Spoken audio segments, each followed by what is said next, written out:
And straight to this Fox News alert, an Air India plane bound for London crashing shortly after takeoff. The Boeing 787 Dreamliner carrying at least 240 people going down in a residential area. Let's get right to Greg Palkot live in London where the plane was heading. Greg, what do you know?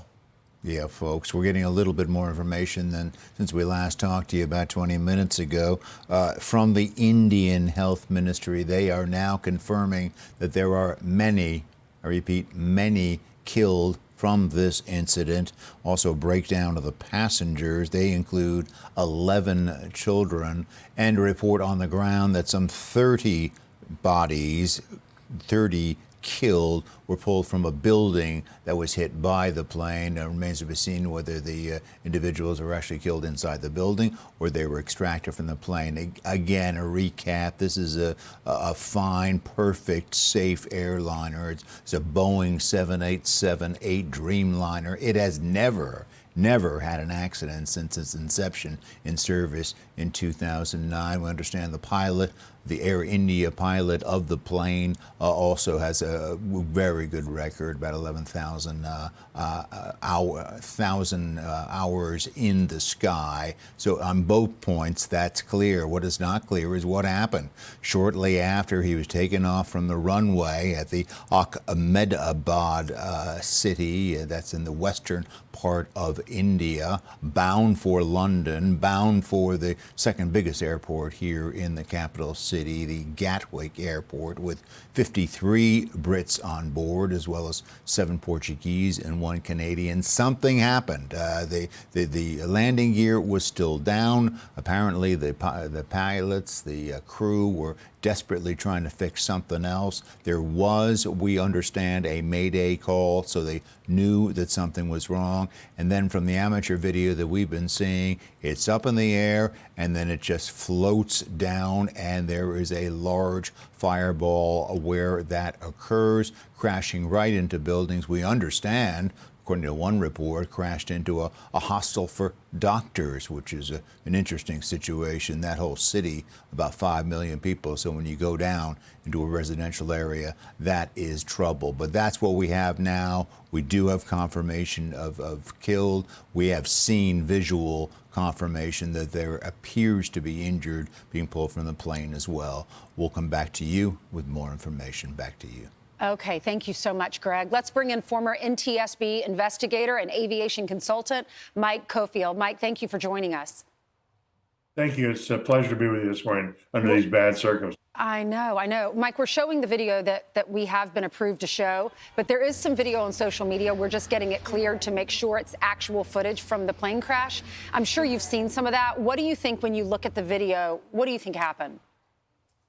Well, again, I've seen the other video, and if that is factual, and I know that there's concern about that, but if that's factual, you're right. The gear was down. It appears that the flaps were already up, which is very strange. That would not be occurring with the gear still being down. And then the airplane appears to just what we call it is behind the power curve, so it starts to just kind of sink.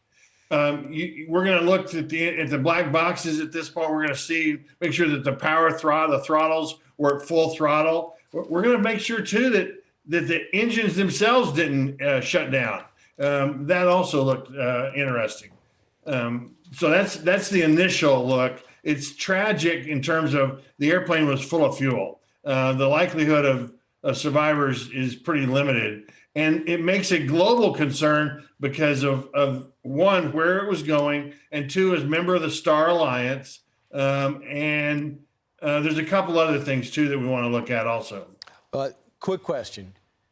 When it comes to planes, we always focus on the pilot and the aircraft. What about the airports? I mean, what about the airports with their maintenance crew and their ability to detect any potential problems? Do we look at reputations there? Absolutely. Brian, that's a great question. They'll start looking this morning at where the airplane has been, who touched it, and who was around it, and who had access to it. So that's maintenance, flight crews, caterers, and anyone else that might have been around the aircraft. As we all know, the tension between India and Pakistan has been high. They'll look at that. The president's briefing, he would not have gotten it this morning yet. Tulsi would have already received an update from the State Department Ops Center and also over at the Pentagon and Central Command. The president has probably now been briefed. I do know for a fact that Sean Duffy's been briefed this morning already. These are things that, and that the Star Alliance deal is that United would have been involved in terms of their ops center has received the information. They're sending out notices to all the crews internationally this morning, check configuration, check safety, and check security. And that's reassuring for the American public. So, Mike, we hear this all the time for those of us that travel, that they're doing a safety check before they take off. To complete a safety check and then a minute in have the mayday call, does that concern you? Yeah, absolutely. I've got about 22,000 hours with United. And so one of the things you do is you're using checklists, right? And the reason you use checklists is you want to make sure that you break any chains in the decision process that could lead to an accident.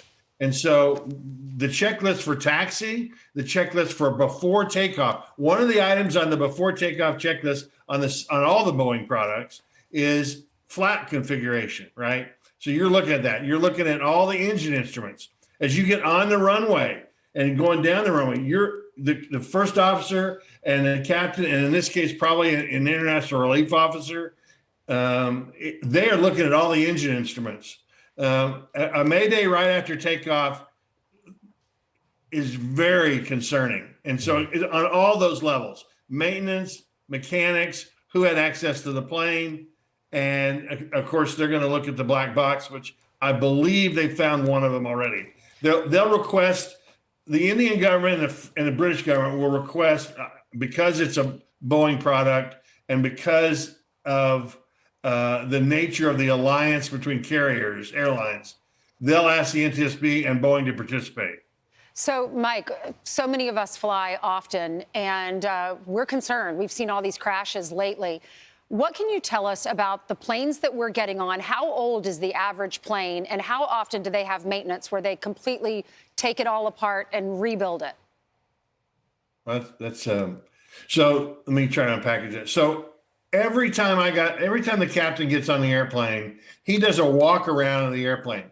He's looking at everything on the outside, and then they get inside the cockpit and they're looking and doing testing of all of the internal process, and they run a diagnostic before the airplane even moves.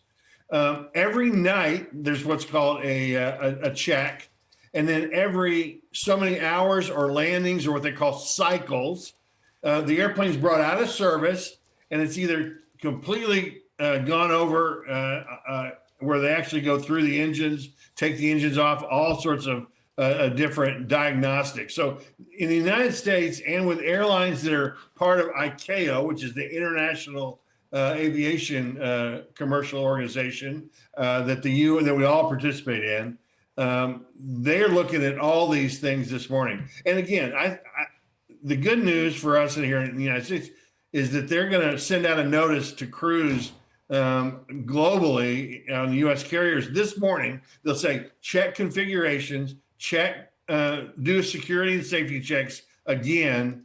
And that'll be really important. And of course, the U.S. government at State, Pentagon, and Tulsi at National Security Council, where I also work, they're gonna make sure that they're talking with their counterparts globally.